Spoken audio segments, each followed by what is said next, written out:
어제 저녁에 우리가 우리에게 찾아오신 왕이신 예수님에 대해서 같이 은혜를 나눴습니다. 예수님은 우리에게 왕으로 오셨습니다. 그러나 무조건 섬김을 받으러 오신 분이 아니시라 우리를 먼저 섬겨주셨습니다. 죄와 저주와 허물로부터, 세상 모든 굴욕과 세상 모든 그런 창피한 것들로부터, 부끄러움으로부터 우리를 해방시키기 위해서 이 땅에 오셨고, 그리고 자기를 찾는 자들에게 그와 같은 은혜를 부어주셨습니다. 그 예수님께서 예루살렘 성문 안으로 들어가셨죠. 성문 안으로 들어가시니까 성경은 뭐라고 말씀하고 있냐면은 온 성이 소동하여 라고 말씀하고 있습니다. 우리가 이 대한민국이 근대사를 겪으면서 이 쿠데타라고 하는 사건들을 겪었어요. 이 쿠데타라고 하는 것이 뭡니까? 정권을 잡지 못한 군인이나 세력들이 도모해서 반란을 일으켜서 정권을 몰아내고 자기들이 정권을 차지하는 것이죠. 그래서 우리나라 서울에 수도가 있으니까 가장 다른 군대들이 넘어야 되는 관문이 뭐냐면은 한강대교더라고요. 한강에 있는 다리들을 넘어야 수도 서울을 정복할 수 있더라고요. 그래서 우리가 잘 알고 있는 12.12 사태나 그런 사태를 봐도 먼저 일각에 있었던 군대가 그 한강대교를 넘어가요. 그때 이 한강대교를 두고 치열한 그런 공방전이 벌어집니다. 만약에 그 군대가 한강대교를 넘게 그냥 놔두면 어떻게 됩니까? 바로 권자가 정복을 당할 수밖에 없게 되는 것이죠. 그러나 그 한강대교에서 그들을 들어오지 못하게 막아낸다고 한다면 그들은 권자를 지킬 수가 있습니다.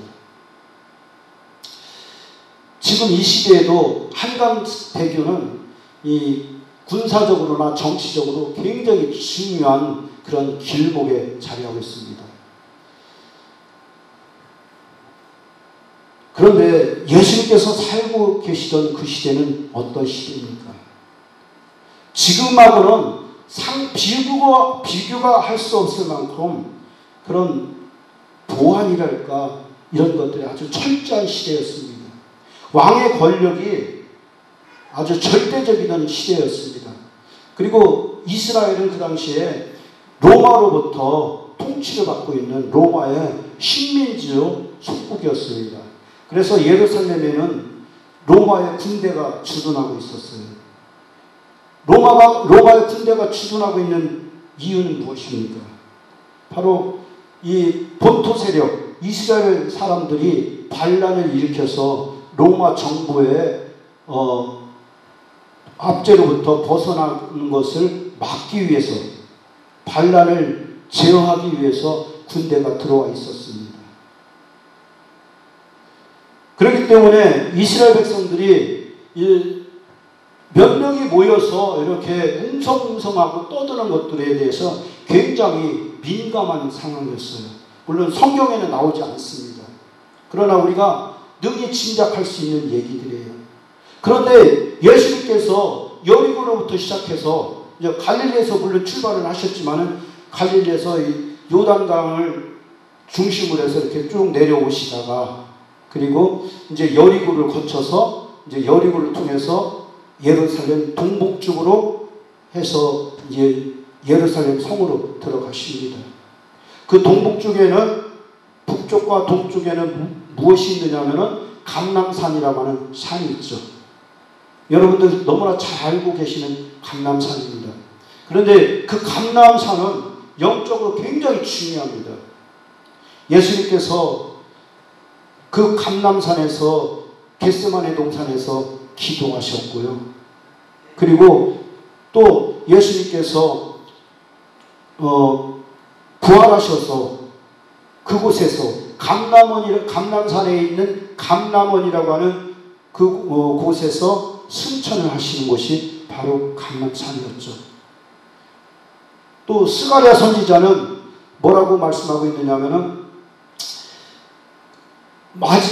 주의 날에, 주님의 날에 그곳에 감람산에 여호와께서 임재하실 것이라고 하는 그런 예언을 하고 있는 곳이었습니다.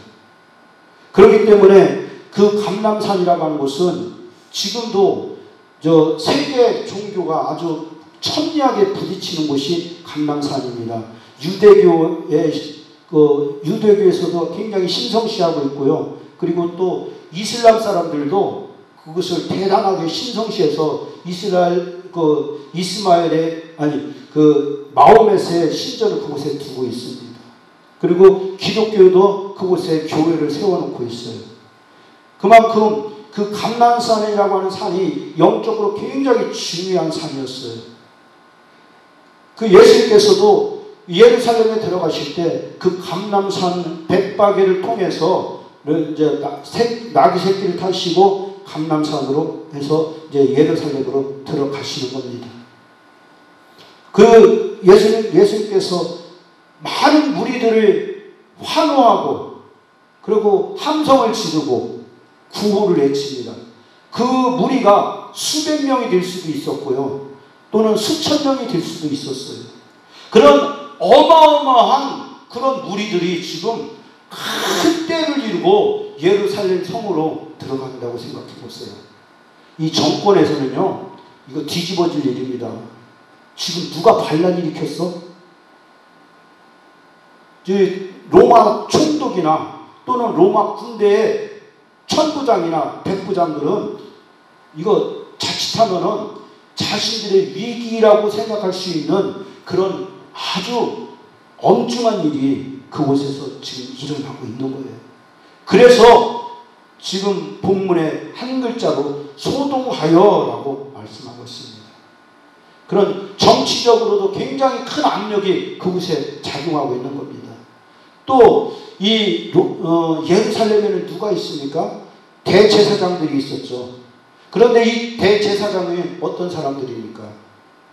본래 대제사장직은 누가 승계합니까? 아론의 자손들이 승계하도록 되어 있었습니다. 그런데 그 당시에는 아론의 자손들이 그 정상적인 적통에 의해서 승계받은 것이 아니라 돈을 내고 로마 황제에게 돈을 내고 뇌물을 바쳐서 대제사장직을 사가지고 와서 대제사장 노릇을 하고 있었던 그런 시대였죠. 그런데 누가 왔습니까? 메시아가 지금 그곳으로 들어오고 있습니다. 이 사람들은 압니다. 그렇다고 하면은 로마의 총독 못지않게 위기의식을 느낄 수 있는 사람들이 바로 이 대제사장들이었습니다. 한마디로 이 기득권층이 깜짝 놀랄 만한 일이 지금 그 예루살렘 성에서 일어나고 있는 겁니다. 그래서 이 기득권층들은 기득권층들대로 지금 굉장히 큰 소동이 일어났고 또 일반 백성들은 어떻습니까? 지금 유대와 예루살렘에는 어떠한 사상이 지금 만연해 있습니까? 메시아께서 오실 것이라고 하는 그런 사상이 만연해 있었습니다. 그래서 많은 메시아에 대한 연구들이 진행되고 있었습니다. 그렇기 때문에 메시아는 이렇게 오실 것이다. 메시아는 저렇게 올 것이다. 메시아는 이런 모습으로 올 것이라고 하는 그런 설들이, 그런 학설들이 파다했던 것이죠. 그런데 예수님이 그 예루살렘에 오시면서 어떤 모습으로 오셨습니까? 나귀 새끼를 타고 오시면 그 예언의 말씀이 어디 나와 있습니까? 스가랴 9장 9절의 예언의 말씀으로 나와 있는 것입니다. 그 말씀이 오늘 본문에도 기록되어 있죠. 5절에 보면은 시온 딸에게 이르길 내 왕이 내게 임하나니 그는 겸손하여 낙이 곧 멍에 매는 짐승의 새끼를 탔도다. 이 예언의 말씀이 스가랴 9장 9절의 말씀을 함축해서 기록하고 있는 말씀인 거예요. 그렇기 때문에 백성들이 나귀 새끼를 타고 오시는 예수님을 보는 순간 메시아로구나, 메시아로구나, 할렐루야, 하나님이 우리를 버리지 아니하셨구나, 드디어 이 나라를 구원하시려고 저 로마 세력의 압제로부터 우리를 구원하시려고 메시아를 보내셨구나, 할렐루야, 호산나 다윗의 자손이여 하면서 사람들마다 전부 다 거리로 예수님께서 오시는 곳으로 향해서 나왔던 거예요. 그 모습을 보고 있었던 대제사장들도 충격을 받은 것이죠. 야, 이제 우리는 가짜인데 진짜가 왔다. 이거 어떻게 하지? 이제 저 진짜가 우리를 정복하면은 우리는 꼼짝없이 이제까지 뇌물로 바쳤던 것 제대로 챙기지도 못했는데 우리 이제 거지가 되겠구나. 우리의 목숨조차 성하지 못하겠구나 하는 그런 마음을 먹게 되는 것이죠. 그래서 생각한 것이 무엇입니까? 그래, 쟤를 죽이는 거야. 저 사람이 비록 메시아라고 하지만은 우리가 손해보지 않기 위해서는 우리가 가진 것을 지키기 위해서는 할 수 없어. 저 메시아를 죽일 수밖에 없어. 그런 생각을 갖게 했던 것이에요. 예수님께서 나귀 새끼를 타고 예루살렘 성으로 들어오시는데 사람들이 환호했던 이유가 바로 그런 것이죠. 나귀 새끼를 타고 들어오시는 예수는 바로 하나님께서 스가랴 선지자를 통해서 예언해 놓으신 그 예언의 성취의 상징이었던 거예요. 그래서 이제 사람들이 다 알았던 거지. 저분이 진짜야. 그 상징으로 보여주기 위해서 예수님께서 사람들을 모아놓고 연설하지 않으셨던 거예요. 혁명 그 낭독문을 낭독하지 않으셨던 거예요. 그리고 그냥 몸소 나귀 새끼를 타고 예루살렘 성으로 들어오심으로써 내가 메시아야 하는 것을 보여주신 것이죠. 그 예수님께서 예루살렘 성에 들어가셔서 어디로 들어가셨습니까? 예수님께서는 이제 왕궁으로 들어가서 그 왕궁을 장악하고 있는 모든 세력들을 몰아내신 것이 아닙니다. 총독부로 들어가서 총독을 무릎 꿇리신 것이 아니에요. 어디로 가셨습니까? 성전으로 가셨어요. 예수께서 성전에 들어가서 성전 안에서 매매하는 모든 사람들을 내쫓으시며 돈 바꾸는 사람들의 상과 비둘기 파는 사람들의 의자를 둘러 엎으시고 그들에게 이르시되 기록된 바 내 집은 기도하는 집이라 일컬음을 받으리라 하였거늘 너희는 강도의 소굴을 만드는도다 하고 예수님께서 말씀하시죠.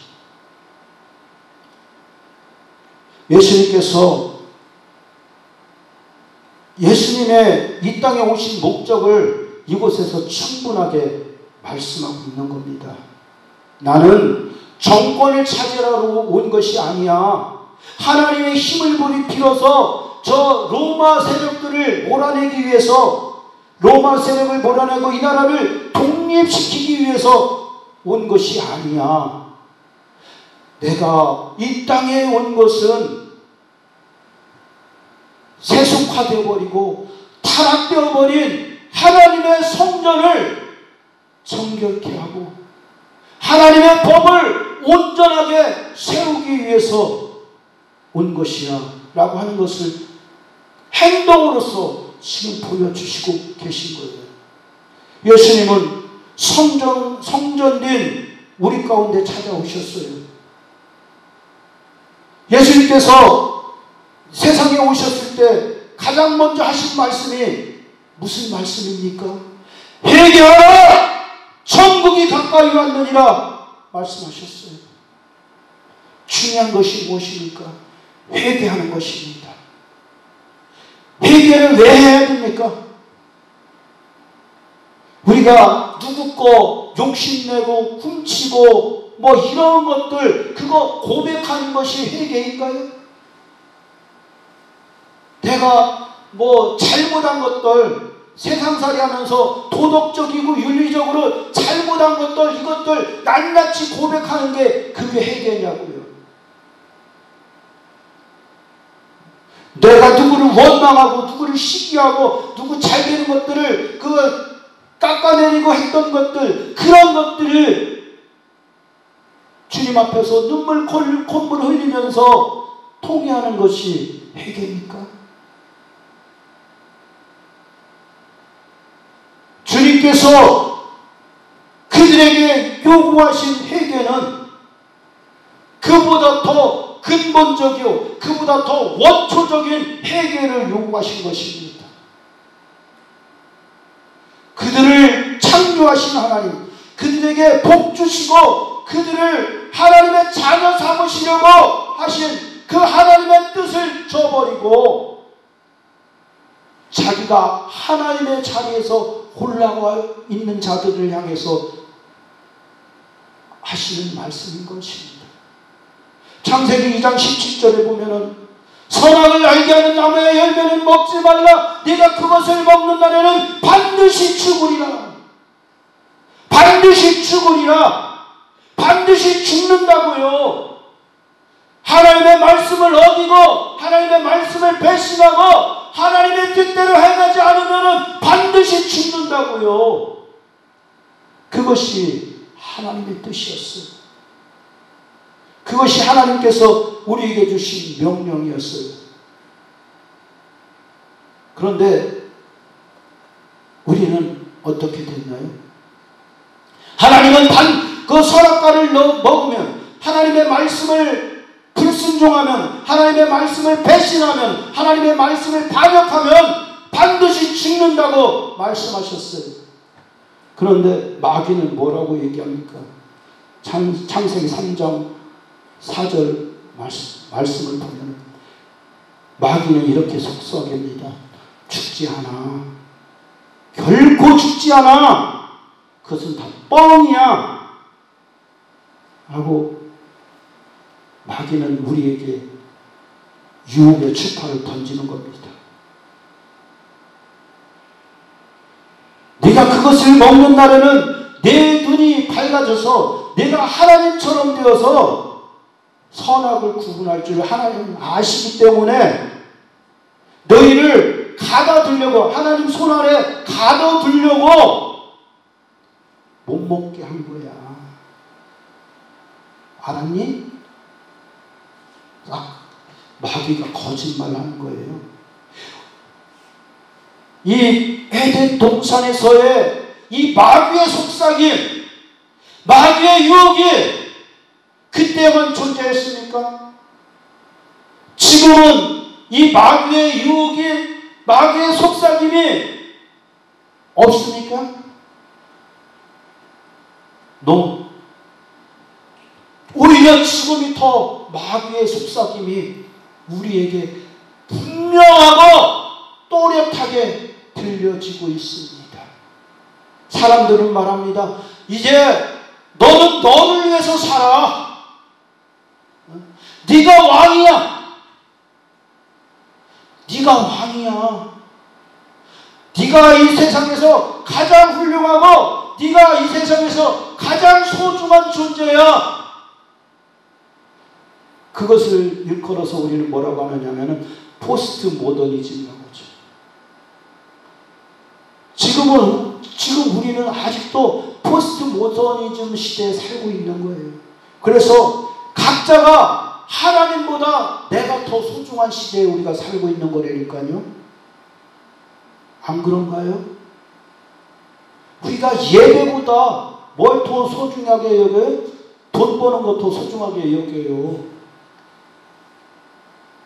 예배를 드릴 것이냐 어디 여행을 갈 것이냐 했을 때 우리는 무엇을 선택합니까? 거기에 예배 드리는 날이 껴 있으면은 예배 꼭 오늘 드려야 되나?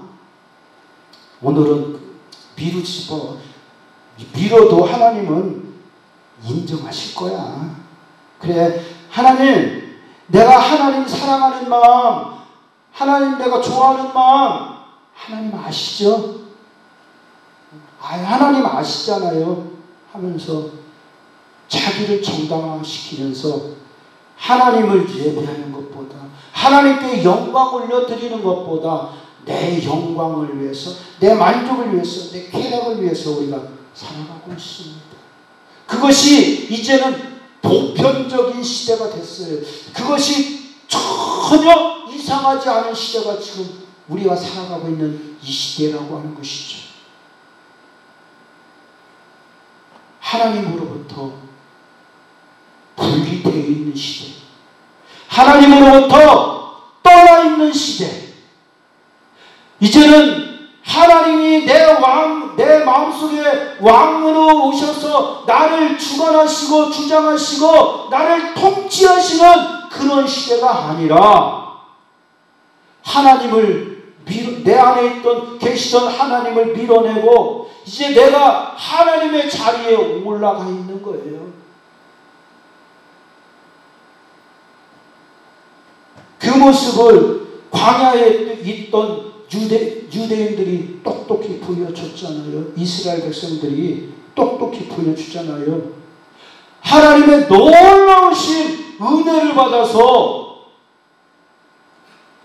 애굽에서 나온 이스라엘 백성들, 그리고 그 어마어마한 홍해를 건너는 사건을 자기 눈으로 경험하고 직접 자기 발로써 그 홍해를 건너갔음에도 불구하고, 그렇다고 한다면 우리는 어떻게 해야 됩니까? 하나님을 제대로 알아야죠. 그리고 그 하나님의 말씀이라면은 하늘이 들쭉나도 내가 하나님 말씀에 순종하고 순복해야 되는 것이죠. 그럼에도 불구하고 이스라엘 백성들은 조금 가다가 목이 마르니까 어떻게 합니까? 모세를 잡아 죽이려고 하죠. 그리고 조금 가다가 먹을 것이 식량이 떨어지니까 하나님을 향해서, 하나님 왜 우리를 여기까지 인도해서 여기서 우리를 죽이려고 하시는 거예요? 하나님 능력이 없으면은 그냥 우리를 애굽에 놔두지 왜 여기까지 데리고 나와서 여기서 죽이려고 하는 거예요? 하고 하나님을 향해서 원망하고 불평했던 사람들이 바로 애굽 사람들이요, 이스라엘 백성들이었고요, 또한 우리였다는 거예요. 창세기, 특히 출애굽기, 민수기, 신명기에 기록된 이스라엘 백성들은요, 바로 우리를 향한 말씀인 거예요. 이스라엘 백성들이 바로 우리라고 하는 거예요. 거기서 가장 핵심적인 것이 무엇입니까? 그들이 세속화되었다는 거죠. 하나님보다 내 삶이 더 소중하다는 거예요. 주님께서 예루살렘 성전으로 들어가셔서 그곳에서 장사하는 사람들, 또 돈 바꾸는 사람들, 또 그 사람들의 상과 비둘기 파는 사람들의 의자를 다 둘러 엎으셨다고 하시는 것은 죄와 허물로, 자기 욕심과 욕망으로, 탐욕으로 가득 차 있는 우리 성도들의 마음속에 들어와서 우리의 마음을 지금 다 뒤집어 놓고 정결하게 하시고 계시는 것입니다. 하나님은 거룩하신 하나님이세요. 더러운 곳, 죄가 있는 곳, 추악한 곳에서는 하나님이 계실 수 없습니다. 하나님께서 우리 안에 들어오셔서 우리 안에 있는 모든 그런 더러운 죄악들, 추악한 것들, 이런 마음들을 완전하게 다 뒤집어 놓으시는 것은 우리 마음을 깨끗하게 청소하시고 우리의 왕으로서 앉아 계시기 위해서 그와 같은 일을 행하신 것입니다. 요한복음 3장에 보면은 니고데모가 밤에 예수님을 찾아옵니다. 그리고 영생에 대해서 묻죠. 주여, 어찌하여야 내가 영생을 얻을 수 있겠습니까? 그러다 주님께서 말씀하시죠. 내가 영생을 얻고자 하느냐? 내가 영생을 얻고자 하면은 물과 성령으로 거듭나야 합니다. 물과 성령으로 거듭나지 않으면 하나님의 나라에 들어갈 수 없느니라. 성령으로 거듭나지 않으면 하나님의 나라에 들어갈 수 없다. 물은 무슨 의미입니까? 우리가 예수를 믿고 받은 세례를 의미하는 것이죠. 우리가 물 세례를 받을 때 그냥 그것이 요식적인 종교 행사로 물 세례를 받은 것이 아니라는 거예요. 우리가 물로서 세례를 받을 때 우리 안에 있던 더럽고 추악한 죄악들이 깨끗하게 씻김을 받는 것인 거예요. 우리 안에 자리 잡고 있던 옛사람이 죽는 겁니다. 우리의 옛사람이 예수님께서 매달려 돌아가신 그 십자가에 예수님과 함께 묶이는 겁니다. 예수님과 함께 연합하는 것입니다. 내가 물 세례를 받았다고 하는 것은 내가 예수와 함께 죽어서 장사 지냈다는 것을 의미하는 것입니다. 이제 추악하고 더러운 나의 옛사람은 완전히 예수와 함께 죽은 것입니다. 그리고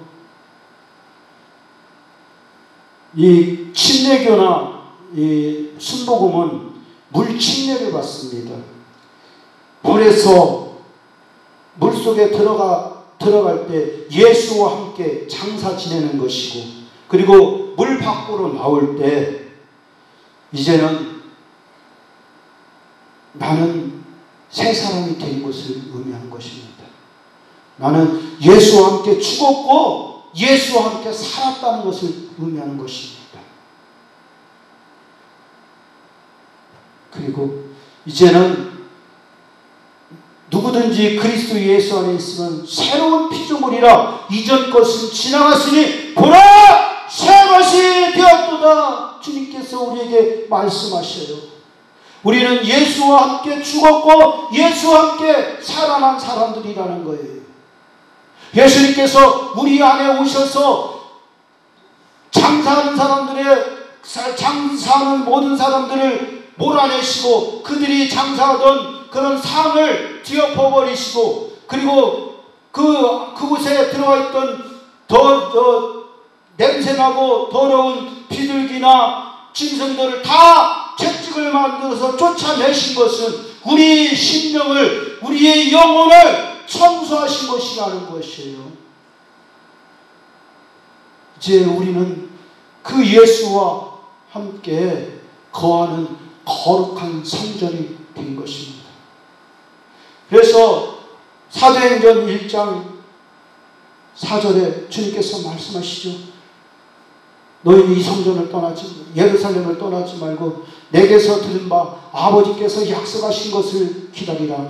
요한은 물로 세례를 베풀었으나 너희는 몇 날이 못되어 성령으로 충만한 세례를 받으리라.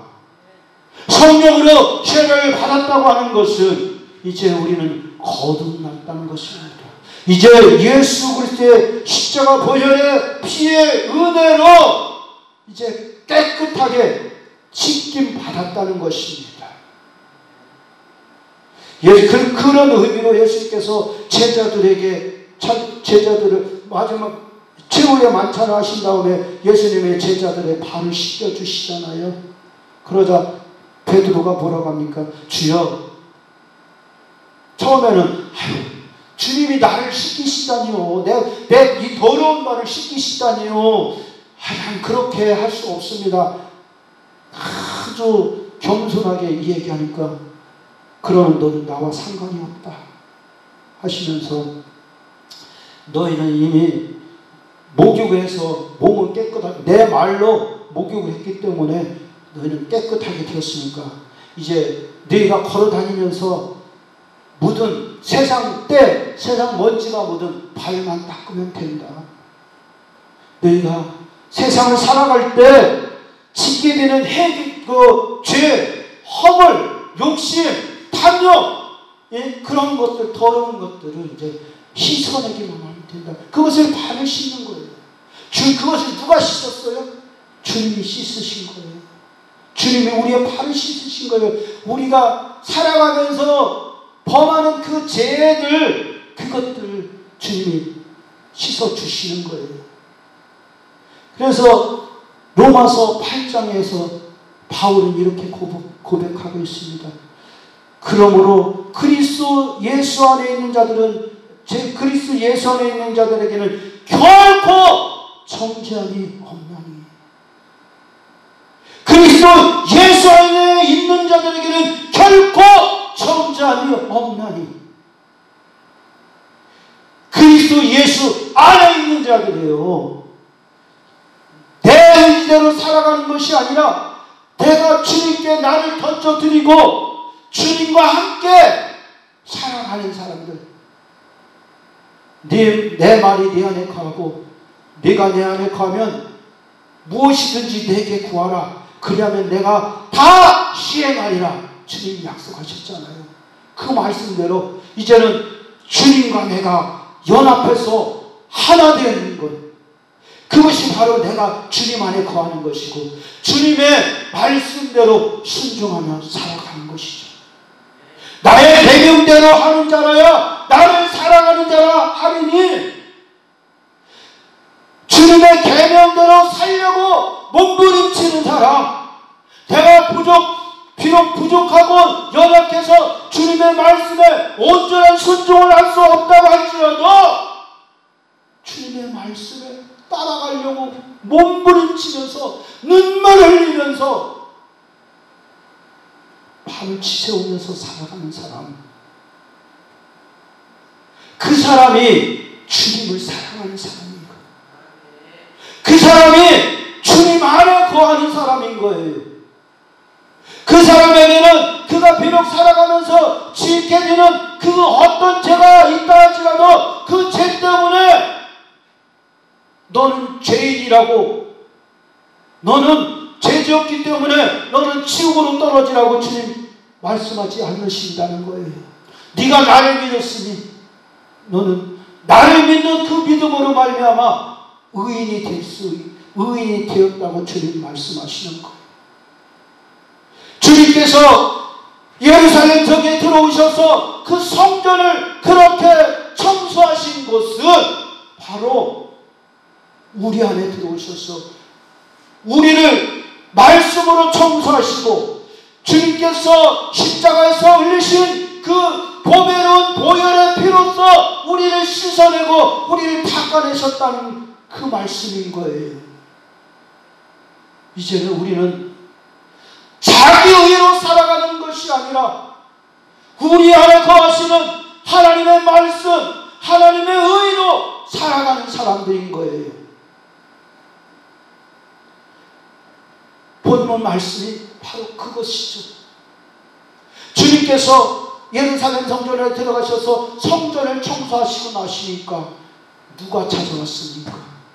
14절에 보니까 맹인과 저는 자들이 성전에서 예수께 나오매 고쳐주셨다는 거예요.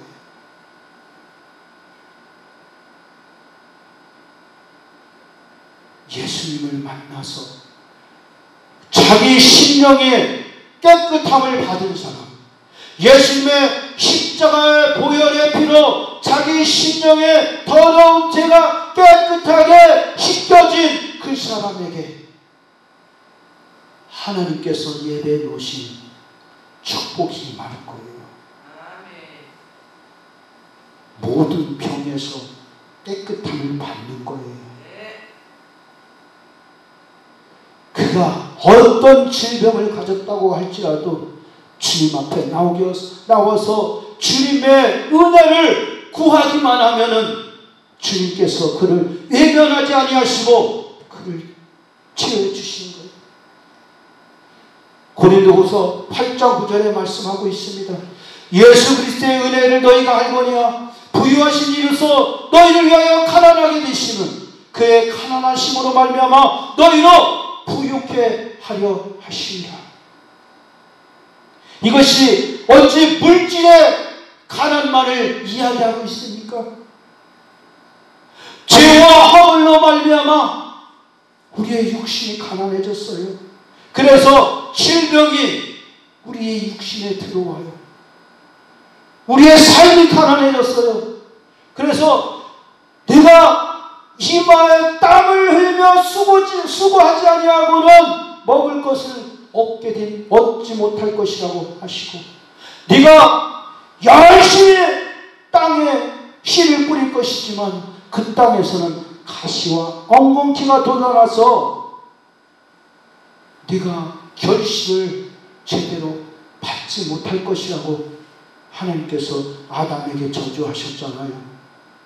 이제까지 우리가 살아왔던 삶은 바로 죄와 허물로 말미암아 저주를 받은 인생이었습니다. 그러나 예수님이 왕이 되셔서 우리 안에 들어오시고 예수님께서 자기의 피로써 우리의 심령을 깨끗하게 정결하게 청소하시고 난 후에는 이제 그리스도 예수 안에 있는 자들은 결코 정죄함이 없으며 그리스도 예수를 믿음으로 말미암아 우리는 새로운 피조물이 되는 거예요. 우리는 새로운 피조물이 이미 되어버렸습니다. 이제는 우리가 어떤 자아상을 가지고 살아가야 됩니까? 예전처럼 고아처럼 살아갈 것입니까? 부모 없는 고아는요, 이 사람이 때리고 저 사람이 걷어차도 누구한테 가서 하소연할 사람이 없습니다. 그러나 그 고아가 부잣집 권력 있는 사람에게 양아들로 가면 어떻습니까? 이제 아무도 그 아이를 고아라고 윽박지르지 못하고 때리지 못하고 걷어차지 못하는 거예요. 그것을 우리는 축복이라고 얘기하는 거죠. 진정한 축복은 어떤 축복입니까? 하나님이 내 아버지가 되시고 하나님이 나의 왕이 되시고 그분이 나의 주관자가 되시고 그분이 나의 통치자가 되심으로 내 안에 하나님의 축복이 흘러 들어오는 거예요. 하나님께서 아브라함에게 약속하신 창세기 12장 2절과 3절에 약속하신 그 축복의 약속이 우리 안에 우리와 맺는 언약이 되는 거예요. 내가 너로 큰 민족을 이루고 내가 네게 복을 주어 네 이름을 창대하게 하리니 너는 복이 될지라. 너를 축복하는 자에게 내가 복을 내리고 너를 저주하는 자를 내가 저주하리니 땅의 모든 족속이 너로 말미암아 복을 얻게 될 것이라고 합니다.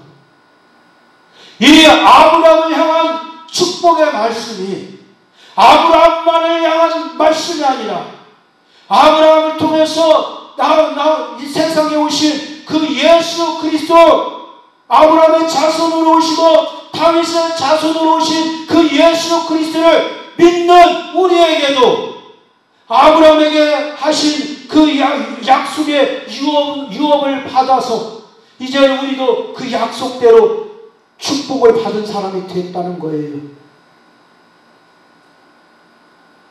그 축복의 약속이 우리에게 임한 것이라고 하는 거예요. 언제? 예수님이 우리 안에 왕으로 오셔서 우리를 깨끗하게 청소하시고 이제 우리와 함께 계실 때 바로 그 축복이, 그 놀라운 약속의 말씀이 우리의 삶 가운데 그대로 응하게 되는 줄 믿습니다. 여러분들은 바로 그 축복을, 그 약속의 언약의 축복을 받으신 분들이라는 거예요. 그것이 여러분들의 자화상이라는 것을 분명히 깨달으시고, 그리고 이제 여러분들 고아와 같이 그렇게 살지 마시기 바랍니다. 하나님을 자기 안에 아버지로 모시고 살아가는 여러분, 얼마나 복되고 당당한 그런 사람입니까?